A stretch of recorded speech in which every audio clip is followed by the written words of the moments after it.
નમસ્કાર, અમારી news channel news for Kathiawad ને લાઈક કરો, શેર કરો અને સબસ્ક્રાઇબ કરો. News for Kathiawad. નમસ્કાર.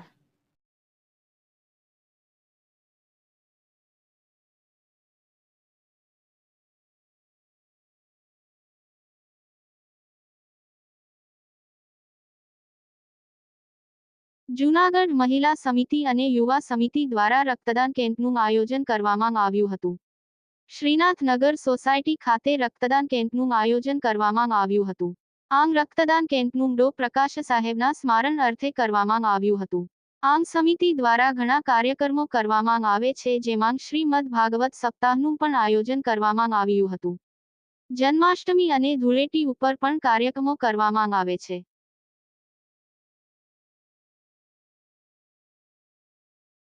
નમસ્કાર, જય શ્રી કૃષ્ણ. મારું નામ વિભા નિલેશ ઠેસિયા. હું પોતે એક લેબ ટેકનિશિયન છું સિવિલ હોસ્પિટલમાં. આ પ્રોગ્રામ આપણે આજે સ્વર્ગવાસી ડોક્ટર પ્રકાશભાઈ વઘાસિયાના સ્મરણાર્થે શ્રીનાથનગરની મહિલા મંડળ દ્વારા અને શ્રીનાથનગરના યુવા વર્ગ દ્વારા આયોજન કરવામાં આવે છે. ખાસ કરીને થેલેસેમિયાગ્રસ્ત બાળકોને જે બ્લડ મળી રહે એમના માટે અને બ્લડ ડોનેશન કેમ્પ તથા રાહત ભાવે બ્લડ ટેસ્ટનું બ્લડ રિપોર્ટનું આયોજન કરવામાં આવેલ છે. અને આમાં આપણે ઘણી બધી મહિલા મંડળમાં ઘણી યુવા સમિતિએ બ્લડ ડોનેશન કરેલું છે અને ખાસ કરીને જેન્ટ્સમાં જે ભાઈઓ યુવા છે એમનું તો બહુ સારું એવું યોગદાન રહ્યું છે અને એમના બ્લડ ગ્રુપે બ્લડ ડોનેશન સારું એવું રહ્યું છે. Thank you. જય શ્રી કૃષ્ણ. હું શ્રીનાથનગર સોસાયટીમાંથી લીના અમિત રાદડિયા.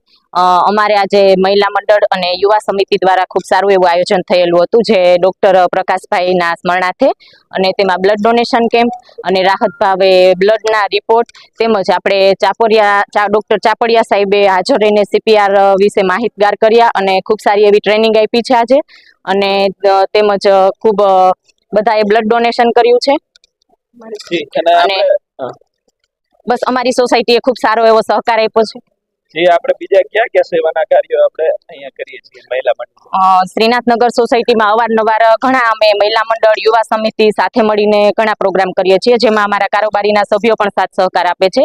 જેમાં અમે થોડો ટાઈમ પહેલા શ્રીમદ ભાગવત સપ્તાહનું આયોજન કરેલ હતું, તેમજ તુલસી વિવાહનો પ્રોગ્રામ કરીએ છીએ, કૃષ્ણ જન્મોત્સવ કરીએ છીએ, પછી હોળી ધૂળેટી ઉપર આપણે બાળકોને પ્રોત્સાહિત કરીને રમતગમતના પ્રોગ્રામ કરીએ છીએ. આવી રીતે અનેક પ્રોગ્રામ શ્રીનાથનગરની મહિલા મંડળ દ્વારા થતા રહે છે સોસાયટીમાં.